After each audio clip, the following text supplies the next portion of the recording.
세상의 모든 일, 무슨 일을 하든 공감이 먼저다. 공감의 시대에 어떻게 공감할까? 컴퓨터도 로봇도 누구도 대체 불가능한 인간만의 능력은 바로 공감이다. 이런 말을 한 사람이 있어요. 우리나라에 소개되기는 엔트로피라고 하는 책을 쓴 제레미 리프킨이라고 하는 미국의 경제학자, 사회학자의 말입니다. 그의 책에 공감의 시대라는 제목의 책이 있는데요. 컴퓨터도 로봇도 누구도 대체 불가능한 인간만의 능력이 뭐다? 공감이다 라는 말입니다. 여러분 요즘 음식점 가보시죠? 주문과 배달을 매장에서 하는 로봇이 있어요. 쟁반을 들고 부지런히 움직이면서 그 자리에 가져다주는 로봇, AI 기술과 로봇 기술이 결합이 되어 있습니다. 그래서 그 번호를 인식하고 그 자리까지 가지고 옵니다. 그리고 오다가 어느 사람이나 장애물이 나타나면 잠깐 멈췄다가 오기도 하고요. 와서 그 얼굴에 눈을 깜빡깜빡거리면서 음식 왔다고 이야기를 해요. 그러면 또 우리는 너무 고마워서 감사하다고 말하지만 반응이 없이 쌩하고 도로 갑니다. 공감이 없어요. 공감이 안 됩니다. 여러분, 이 공감이라는 것은 인간과 인간, 생명과 생명이 나눌 수 있는 것이 공감입니다. 어떤 것도, 어떤 과학과 기술도 인간의 손에서 만들어진 것 가지고 공감할 수 있는 것은 어렵습니다. 존재하지 않습니다. 인간만이 생명이 있는 것과의 생명 안에서의 공감. 그러므로 이 공감이라는 말은 생명과 관계 있다라고 말할 수 있겠습니다. 우리의 신앙과 믿음은 삶을 배우고 인생을 배우는 과정 안에 있죠. 삶을 살아가고 인생을 살아가는 것 세상 사람과 우리도 똑같습니다. 그러나 우리는 거기에 신앙과 믿음을 통해 삶을 배우고 인생을 배워가는 것이죠. 치열한 삶의 과정으로서의 인생은 나 아닌 다른 사람과의 관계와 연관되어 있습니다. 왜요? 생명, 사회, 이게 전부 어떤 하나의 집단과 모임을 이야기를 하기 때문이죠. 혼자 존재하고 홀로 존재하는 것은 있지 않습니다. 함께 있고 함께 있기에 교감이, 공감이, 동감이 가능하고 이것을 통칭해서 관계라고 이야기를 합니다. 자, 우리 신앙은 하나님과의 관계입니다. 그리고 그 신앙과 삶은요, 나 아닌 다른 사람과의 관계 안에 있습니다. 그래서 하나님을 사랑하고의 관계, 이웃을 내 몸같이 사랑하심의 관계, 이것이 가장 큰 계명이고 율법이고 선지자다라고 예수님께서 규정하신 것이죠. 신앙과 믿음이 이렇게 작동합니다. 삶과 인생은 신앙과 믿음 안에서 비로소 우리 그리스도인이, 우리 크리스찬이 의미를 갖는 것이죠. 중요한 게 관계입니다. 그러면 어떤 관계여야 될까? 공감의 관계. 함께 느끼고 함께 생각하고 함께 할 수 있는 관계. 이것이 바로 공감의 능력인 것입니다. 오늘 우리가 이 본문들을 통해서 여러분과 함께 생각하고 나누려는 주제가 바로 이 공감의 능력, 특별히 신앙과 믿음 안에서의 공감에 관한 내용입니다. 자, 먼저 제1독서 창세기 24장은 계속해서 아브라함의 집안이 나옵니다. 이제 하나님이 정말 귀하게 허락하신 아들 누구? 이삭이 커서 뭐 할 때가 됐어요? 장가 갈 때가 됐습니다. 그래서 이제 장가들 결혼할 나이가 되었는데 아브라함이 아마 이렇게 저렇게 기도하면서 생각을 했겠죠. 그러면 자신의 집안에 믿을 만한 늙은 종 아마 엘리에셀로 보여집니다. 왜냐하면 그에게 이 신앙과 믿음을 이어주기를 원했었을 만큼 아브라함의 신임을 받았던 엘리에셀 이 늙은 종을 불러서 내 아들 이삭, 이 이삭의 짝을 배필을 알아보자. 그런데 그 주변에서도 충분히 있을 만한데 희한하게 아브라함은 여기 말고 이 가나안 땅 말고 내 고향에 가서 찾고자 한다. 자신의 하나뿐이 아닌 이 적자를 하나님의 약속과 축복을 이을 자녀의 배필을 오늘 이 자리가 아니라 자신이 떠나온 고향 땅에서 찾기를 원했다라는 것이죠. 아마도 하나님이 아브라함이 고향을 떠날 때 창세기 12장에 나오는 대로 하나님의 약속 하나만 믿고 여기까지 에베네셀의 하나님이 되어주신 것처럼 내 아들 이삭도 그 배필과 짝도 오늘 먼 곳 그 고향 땅에서 어디로? 이곳 가나안 땅까지 올 수 있는 그런 믿음의 처자, 믿음의 아내, 믿음의 며느리를 보기를 원했다는 겁니다. 아멘.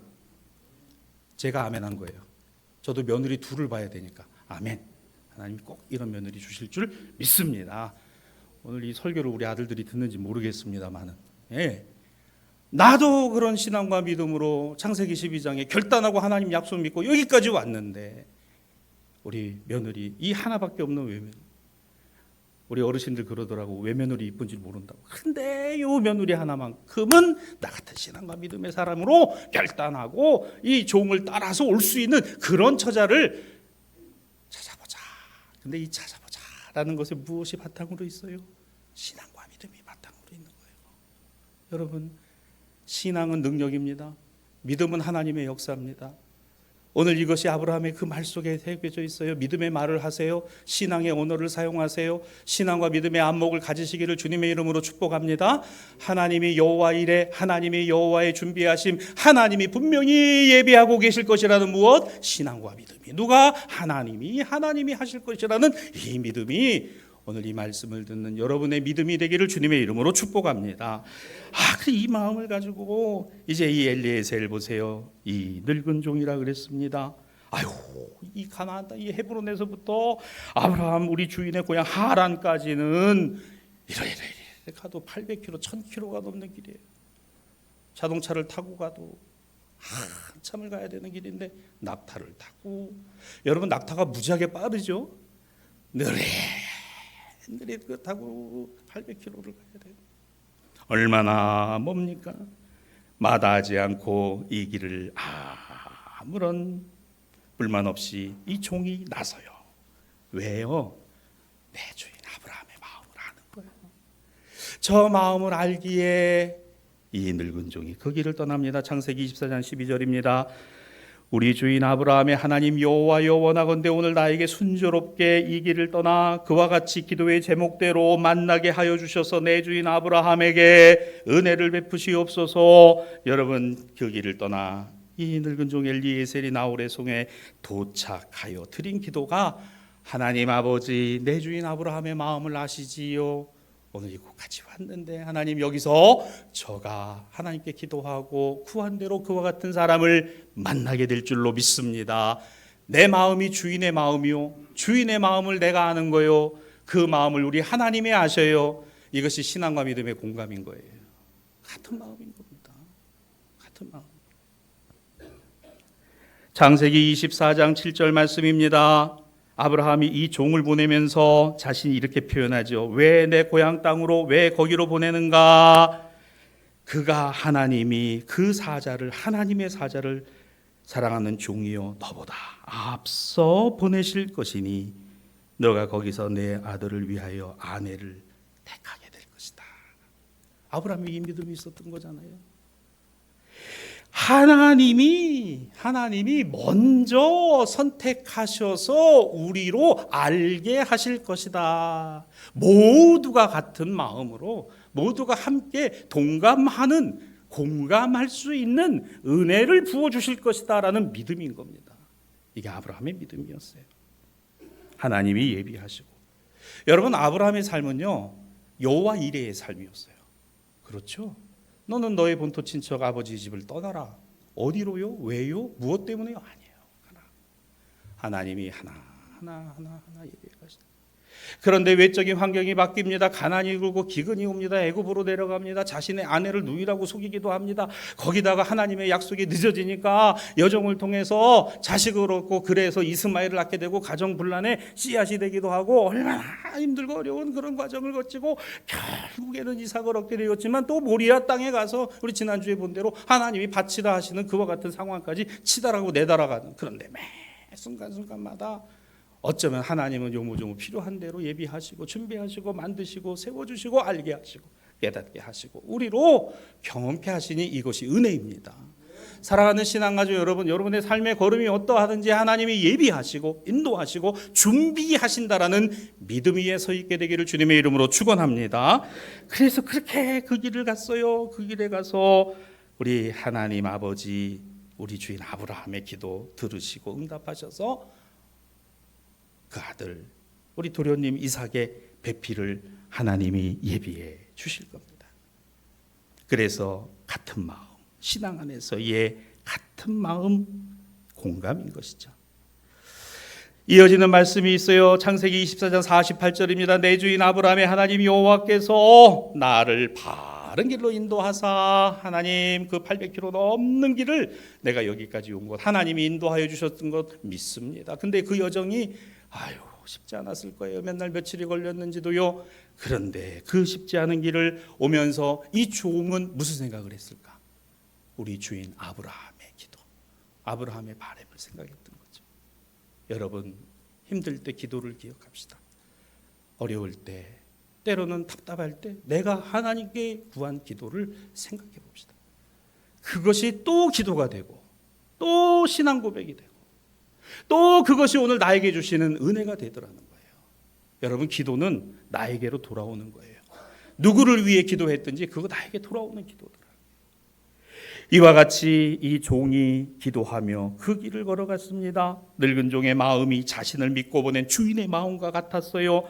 그것이 보이죠? 그래서 오늘 우리는 첫 번째로 이것을 기억하려고 합니다. 같은 신앙 안에서 같은 믿음을 갖고 공감하면 그 복은 더 넓어진다. 같은 신앙과 같은 믿음 안에서의 공감의 폭은 더 넓어진다. 여러분의 남편들이, 여러분의 아내가 같은 신앙과 믿음의 고백이 있기를 바랍니다. 여러분, 이것을 만들어가고 그렇게 세워져 가는 거예요. 여러분, 그럴 때 배가가 되는 겁니다. 그럴 때 더 많은 이해가 되는 것이고 더 힘이 되는 것이에요.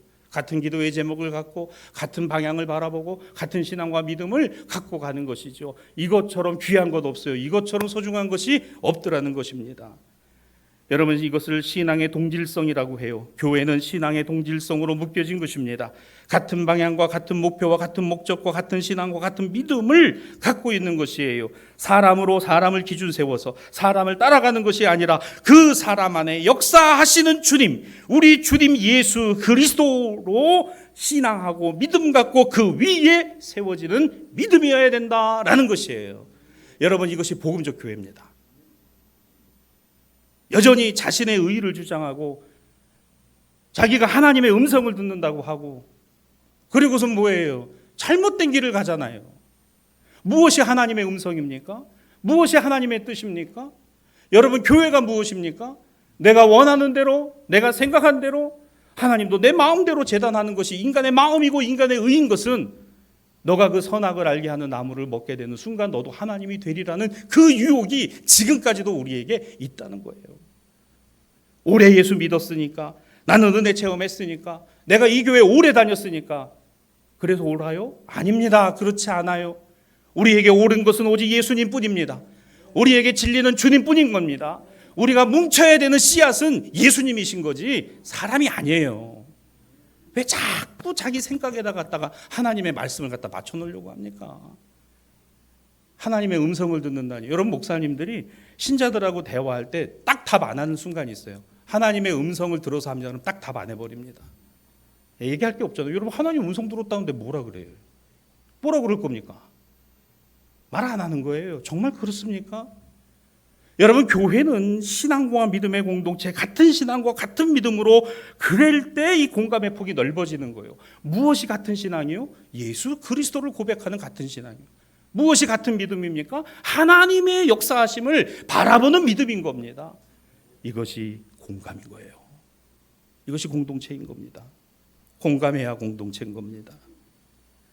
이런 점에서 복음서의 말씀 마태복음 11장은 우리에게 보다 선명하게 주 안에서의 신앙과 믿음의 동질성이 어떠한 것인가를 오늘 보여주고 있는 것이죠. 마태복음 11장 16절로 17절 예수님의 비유입니다. 아이들이 장터에 앉아 동물을 불러 이르되 우리가 너희를 향하여 피리를 불어도 너희가 춤추지 않고 우리가 슬피 울어도 너희가 가슴을 치지 아니하였다라는 비유를 예수께서 말씀하셨어요. 예수께서 보신 당시의 시대는 마치 아이들이 결혼식 놀이를 하면서 피리를 불어도 춤을 출 줄 모르고 장례식 놀이를 하면서도 슬피 울고 슬퍼하지 않는 사람과 같다라는 거예요. 아마 그 당시에 이런 놀이가 있었나 봐요. 이 실제가 아니니까 뭐 그렇게 노는 모습을 보면서도 그런 어떤 기쁨 속에 함께 기쁨 나누고 슬퍼하면서도 함께 슬퍼하지 못하는 그와 같은 모습을 역설적으로 말씀하신 비유인 거죠.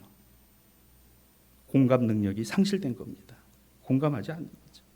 마음이 굳어져 있는 것이고 감정이 메마른 것이죠. 무감각해진 겁니다. 반면에 사람들이 하나님의 말씀은 잘 깨닫지 못하면서도 그와 같이 공감하고 함께 아파하고 함께 힘겨워하고 함께 기뻐하고 함께 즐거워하는 이와 같은 공감의 능력은 상실하고 잃어버려 가면서도 무엇만큼은 날카로워요? 다른 사람을 비판하고 다른 사람을 평가하고 판단하는 일은 훨씬 더 날카로워지고 훨씬 더 예리해졌다라는 겁니다. 마태복음 11장 18절로 19절입니다. 요한이 와서 먹지도 않고 마시지도 아니할 때 그들이 말하기를 귀신 들렸다 하더니 이제는 내가 와서 먹고 마시자 말하기를 보라 먹기를 탐하고 포도주를 즐기는 사람이요 세리와 죄인의 친구로다. 예수님의 말씀입니다. 세례 요한을 두고서는 먹지도 않고 마시지도 않고 그렇죠. 요단강가에서 그는 금욕주의를 실천했습니다. 그는 나시린의 규례를 지켰던 마지막 선지자이기도 했었고 메뚜기와 석청을 먹으면서 그리고 가죽 옷을 입고 그는 회개하라 하나님 나라 가까이 왔다라고 외쳤던 세례 요한을 비난할 때는 바리새인이나 종교인들이나 신앙인들이 그렇게 얘기를 했어요.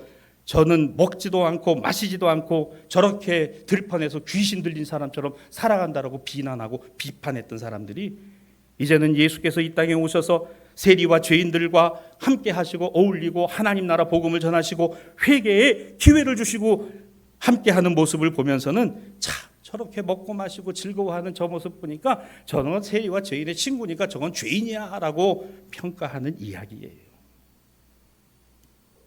다른 사람과 함께 같이 아파하고 같이 즐거워하는 일에 공감은 없고 다른 사람 허물 들추고 잘못 따지고 공격하는 그 일은 예사로 여긴다라는 안타까운 말씀을 비유로 들어 설명하신 것입니다. 이렇게 정리할 수 있겠죠. 공감하는 것에는 둔감하고 공격하는 것에서는 예민한 거죠. 공감에는 둔감해 상관없어요. 나만 아니면 되는 거죠.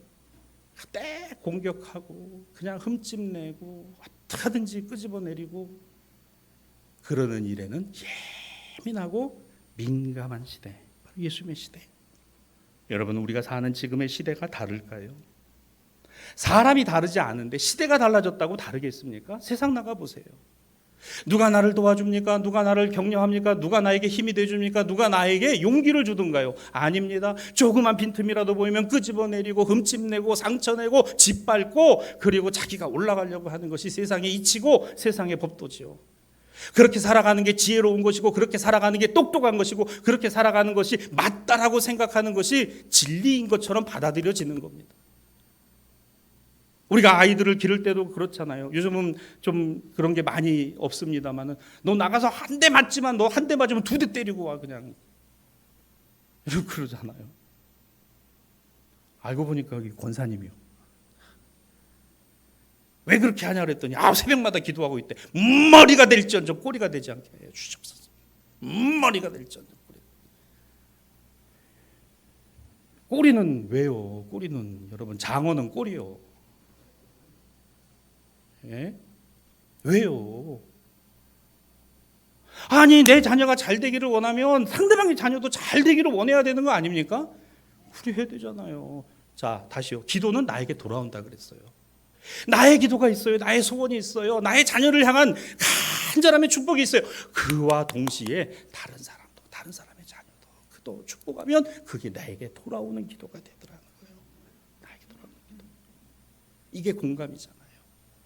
나의 자식 귀한 만큼 남의 자식 귀하고 내가 소중한 만큼 다른 사람도 소중한 것이고 너희가 이것을 공감하느냐 예수께서 우리에게 묻고 계신 겁니다. 남의 아픔과 고통이 나의 아픔과 고통으로 느껴지고 그의 기쁨과 즐거움에 나도 함께 기뻐하고 감사할 수 있게 되는 것이요. 힘겨워 어쩔 줄 모르는 당황하는 사람에게 가서 용기를 주고 희망을 주고 그를 격려하고 그의 손을 붙들어 줄 수 있는 이와 같은 능력을 공감 능력입니다. 여러분 이 같은 공감의 능력을 잘 보여주신 분이 누구세요? 바로 우리 예수님이십니다. 우리 예수님이 너무너무 잘 보여주셨어요.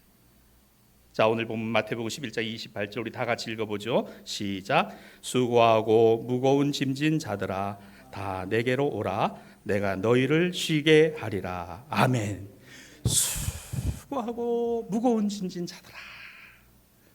여러분, 오늘 이 본문은 사회학적으로 그 당시 예수님 시대 때 너무 세금이 많아가지고 이 갈릴리 어부들뿐만이 아니고요, 하여간 로마에서 걷어가는 세금이 어마무시했고 또 그 세금에 또 세금을 더해서 이 세금을 가져가는 세리들과 또 그 세리장들, 삭개오를 보면 아시죠? 너무 힘들어요. 너무. 여러분, 저는 자세히는 모릅니다만 어느 목사님 그런 얘기를 하시더라고요. 우리나라 세법에서 불로세라는 게 있는데 불로소득으로 내는 세금이 22%라고 합니다. 이게 뭐 정확한지는 모르겠습니다. 22%를 세금으로 내야 된다 그래요.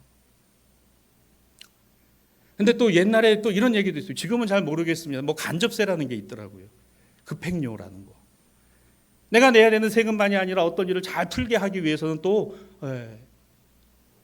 그래서 이왕이면은 세무 공무원 되는 게 아주 이게 또 좋은 거였다. 근데 그게 좋은 게 아니라 사실은 비정상적인 거죠. 너무너무 힘들었어요. 너무너무 어려웠습니다. 그래서 세리들은 같은 유대인이었지만 유대인들로부터 인정받지 못했어요. 그들은 돈을 많이 가진 부자였는지는 모르지만 사람들이 가까이 오는 거 싫어했어요. 그래서 아예 율법에서는 저거 죄인이야, 세리 가까이 할 필요 없어라고 아예 낙인을 찍어버렸습니다. 그런데요, 예수께서 그 사람들과 어울리고 얘기하고 담소를 나누시고 그 집에 가서 밥을 먹고 거기다가 예수님의 제자 가운데는 세리도 있었으니 마태예요. 예수님 제자 세리였습니다. 수고하고 무거운 짐진 자들아 다 내게로 오라. 힘들지 어렵지 우리 주님의 공감 능력을 잘 보여줘. 수고하고 무거운 짐진 자들아. 권력으로 힘들고 어려운 사람들. 근데 가만히 보면요, 권력을 가진 사람들도 힘들고 어렵겠더라고요. 그거 유지하려면 그거 어떡하든지 놓지 않으려고 말입니다. 아직 퍼지지도 않았는데 수족관에 가서 바닷물을 퍼마시는 거 어떡하든지 내년에 한 번 더 해야 되니까. 아직 퍼지지도 않았는데 그냥 또 회 열심히 드시느냐고 또 고생들 무지하게 하시고 계시는 참 보면 애처롭잖아요. 바닷물 퍼마시면서 아이고 짭짤하다. 왜 수고하고 무거운 짐 차.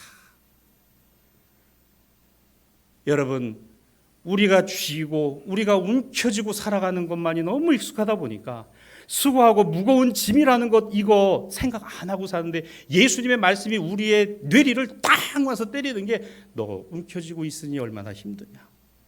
너 그거 유지하려니 얼마나 힘드냐. 너 그거 붙들고 살아가니 얼마나 힘드냐. 내게로 오라.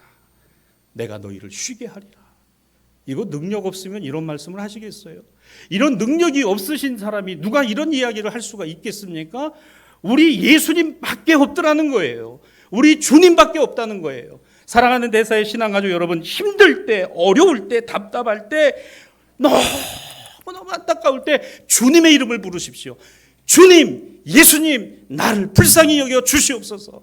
주님, 나를 불쌍히 여겨 주시옵소서. 반드시 오늘 이 말씀처럼 그래, 내가 너를 쉬게 하리라. 힘들지? 내가 너를 쉬게 하리라.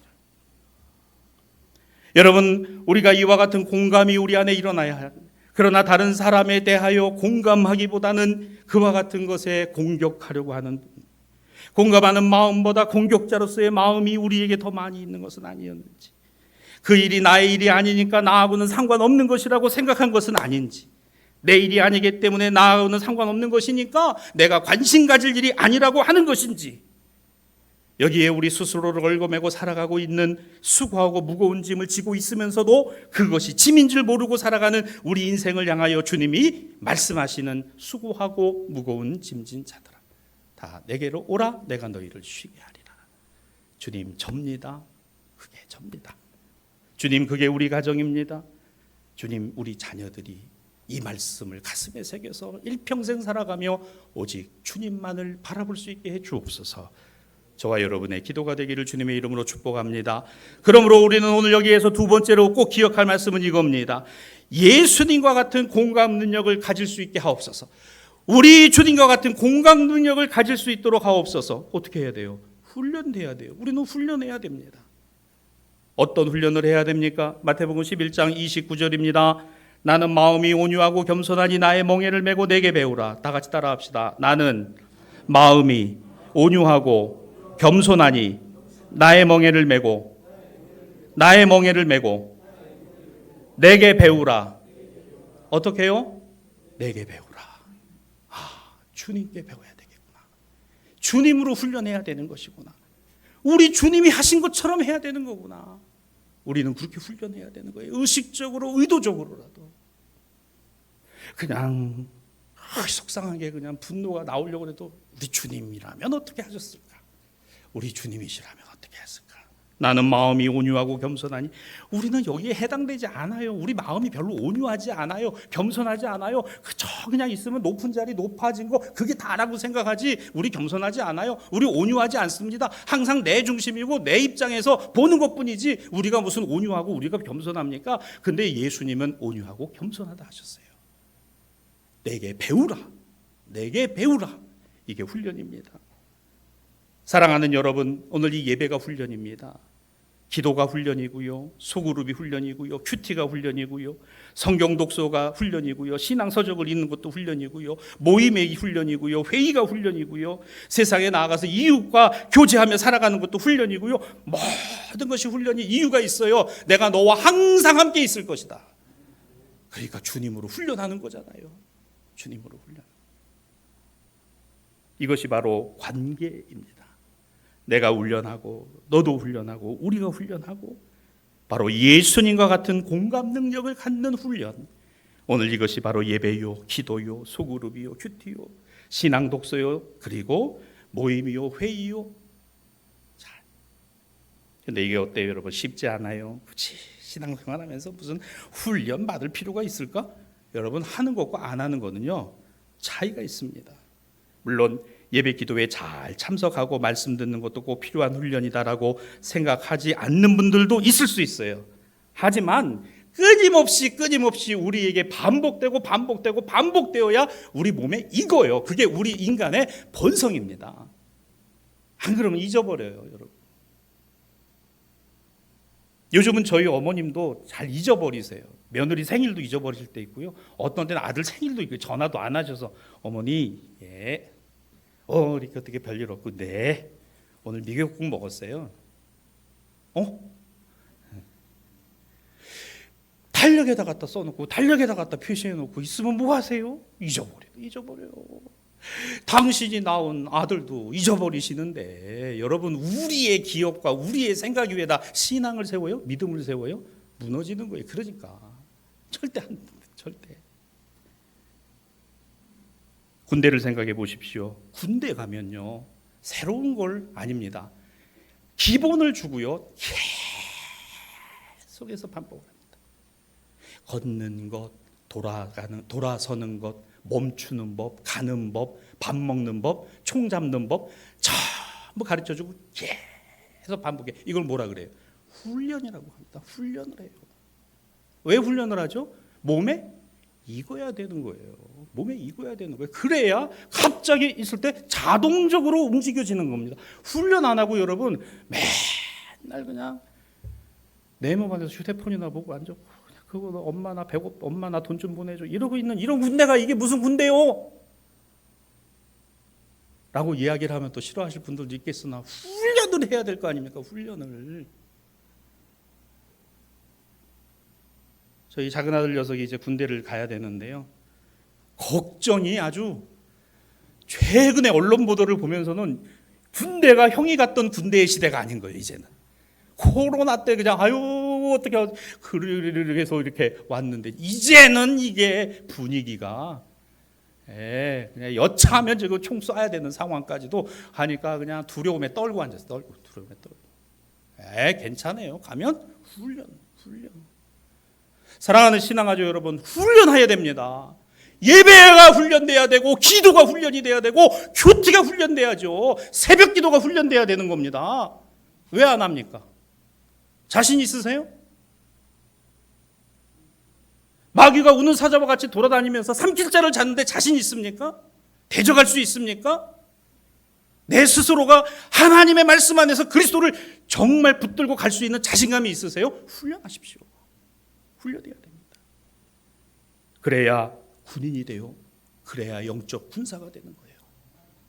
무엇으로 우리가 세상을 이길 수 있습니까? 여러분 보세요. 오늘 제2독서 로마서 7장은 사도 바울이 자신을 고백하고 있어요. 로마서 7장 14절로 15절입니다. 율법이 신령한 줄 알거니와 나는 육신에 속하여 죄 아래 팔렸었도다. 내가 행하는 것을 내가 알지 못하며 내가 원하는 것은 행하지 아니하고 도리어 미워하는 것을 행했던 시대가 있었다라고 바울이 고백하며, 그는 예수님을 알기 이전에 하나님을 지극히 사랑하고 율법에 통달하고 모든 것에 자신 있었던 사람이었지만, 그런 자부심이 있었지만 예루살렘 교회의 스데반의 돌에 맞아 죽을 때 사울은 눈 하나 끔딱하지 않았습니다. 종교인 사울은 존재했어도 공감하는 그리스도인 사울은 있지 않았어요. 주님 알기 전입니다. 그는 신앙인이 아닌 말 그대로 율법에 사로잡힌 사람이었어요. 여러분 생각해 보세요. 어떻게 사람 죽이는 일을, 어떻게 사람을 잡아 모진 고초를 겪게 하는 일을 하나님을 향한 의로 여길 수가 있겠느냐는 거예요. 아무리 세상이 힘들고 어려워도요, 내가 낳은 자식을 밭에다가 다 파묻는 세상이, 이게 여러분 정상이겠습니까? 이 같은 일이 일어나는 것이 얼마나 가슴 아프고 얼마나 안타까운 일인지를 그가 비로소 알게 된 겁니다. 자신의 인생이 얼마나 불쌍한 인생인 것은. 로마서 7장 21절로 23절입니다. 그러므로 내가 한 법을 깨달았으니 선을 행하기 원하는 나에게 악이 함께 있는 것이다. 내 속사람으로는 하나님의 법을 즐거워하나 내 지체 속에 한 다른 법이 내 마음의 법과 싸워 내 지체 속에 있는 죄의 법으로 나를 사로잡아가는 것을 보는도다. 내가 종교인이고 내가 그렇게 율법에 통달하고 내가 그렇게 대단한 신앙과 믿음으로 하나님 사랑한다라고 했지만, 그러나 다 죄였고 욕심이었고 욕망이었다는 사실입니다. 바울이 통탄하며 이렇게 소리치죠. 로마서 7장 24절, 오호라 오라 나는 곤고한 사람이로다. 이 사망의 몸에서 누가 나를 건져내랴. 여러분, 은혜가 아니면 이 고백이 안 나와요. 은혜가 아니면 이 고백할 수 없더라고요. 내가 무엇으로 사드 사람, 난지 8일 만에 할례를 받던 베냐민 지파 사람이로 히브리인 중에 히브리인이요 바리새인의 의로는 율법의 의로는 흠이 없는 자라고 빌립보서 3장에 바울이 이야기했지만, 그건 진짜 바울이 아니에요. 여러분, 진짜 바울은 바로 이 바울입니다. 오라 나는 공고한 사람이로다. 하나님과 공감함도 없고 주님과 공감함도 없고 교회와 공감하는 것도 없고 이웃과 공감하는 것도 없고 나 혼자 잘나서 나 혼자 신앙생활하고 내가 하나님의 말씀으로 나는 옳게 사는 사람이라고 이야기하는 그런 나, 바울은 그게 내가 아니라 그랬어요. 바울은 그와 같은 자신의 고백 위에, 그래서요 로마서 7장 25절 우리 다 같이 화면을 보시고 읽습니다. 시작. 우리 주 예수 그리스도로 말미암아 하나님께 감사하리로다. 그런즉 내 자신이 마음으로는 하나님의 법을, 육신으로는 죄의 법을 섬기노라. 우리 주 예수 그리스도로 말미암아. 내가 예수님 때문에 깨달았다. 예수님을 내가 그리스도로 믿고서는 이제 깨달았다. 내가 그런 사람이구나. 내가 그런 공감하지 못하는 사람, 그와 같은 사람이구나. 사랑하는 신앙가족 여러분, 우리의 신앙과 믿음은 오직 예수 그리스도 위에 세워지는 거예요. 신앙 고백을 하는 거예요. 그래서 예수 그리스도를 고백하는 게 신앙 고백인지, 나는 이렇게 믿고 나는 이렇게 의를 행하고 나는 이렇게 착한 일을 하고 나는 이렇게 오래 믿고 나는 이렇게 은혜 받아, 그거 아니에요. 여러분, 그게 아니더라고요. 날마다 나는 죽노라, 그리스도와 함께 죽고 그리스도와 함께 사는 것이다. 여러분, 이것이 신앙과 믿음이더라는 겁니다. 여러분, 바울이 어떻게 이런 고백을 할 수 있을까요? 신앙, 주님과의 공감. 여러분 생각해 보십시오. 말씀을 이제 정리합니다. 아브라함의 종, 그 늙은 종 엘리에셀. 근데 우리가 그 본문을 오늘 좀 봤습니다. 그 리브가가 그 고향 땅에서 시아버지 남편이 있는, 얼굴도 몰라요. 그 땅을 갈 때, 그 땅을 떠나갈 때, 그 리브가 말입니다. 그 리브가는 무엇에 공감이 있었어요? 바로 자신을 찾아온 그 내용에 관한 공감이 있었습니다. 사랑하는 여러분, 저는 이게 굉장히 중요하다고 생각해요. 우리가 어느 누구로부터 그와 같은 공감의 언어, 공감의 말을 통해서 우리는 충분히 느낍니다. 즉 다시 말하면 나도 누군가에게는 그와 같은 말과 언어와 행동으로 공감시킬 수 있는 능력이 우리에게 있다라는 사실입니다. 그게 어디에 있어요? 신앙에 있고 믿음에 있습니다. 신앙에 있고 믿음에 있어요. 이제 말씀을 마치겠습니다. 교회는 같은 신앙과 같은 믿음을 갖도록 우리 주님이 우리에게 말씀하신 그 공감의 능력을 훈련하는 것입니다. 우리 예배와 기도와 모임과 친교와 교제 모든 것이 말이죠. 오늘은 교단 교회 교육 주일이에요. 자, 우리 다음 세대 아이들에게 무엇을 교육할 것인가? 바로 이 신앙과 함께 공감 능력을 기르게 하는 겁니다. 우리 아이들이 엄마 힘들지? 아유, 엄마 힘든 거 내가 알아. 자, 그렇게 말하는 딸아이가 얼마나 사랑스러운지. 친구야, 덥지? 우리 쭈쭈바 사 먹으러 가자. 쭈쭈바가 뭔지 모르는 친구들이 있겠구나. 우리 아이스크림 사 먹으러. 덥지? 왜 내가 더우니까 너도 덥지. 힘들지? 내가 힘드니까 너도 힘들지. 이거 여러분 간단한데 이게 왜 어려운지 아세요? 나만 아니면 되고 나만 되면 되고 나 위주이기 때문에. 아브라함의 종을 생각합니다. 우리 주님의 말씀을 생각합니다. 오늘 사도 바울이 오늘 자기 자신을 고백한 것을 생각합니다. 대사의 신앙가족 여러분, 우리 다음 세대들에게, 우리 자녀들에게 신앙과 공감을 가르칩시다. 그리고 우리 교회가 이 신앙과 믿음으로 오늘 이 지역사회를 바라보며 그리고 이 지역사회 영혼들을 우리가 함께 충분히 공감해 갈 수 있는 교회가 되도록 기도하고 또 우리의 신앙과 믿음을 세워가는 저와 우리 모든 대사의 신앙가족들이 되시기를 우리 주님의 이름으로 간절히 축복합니다.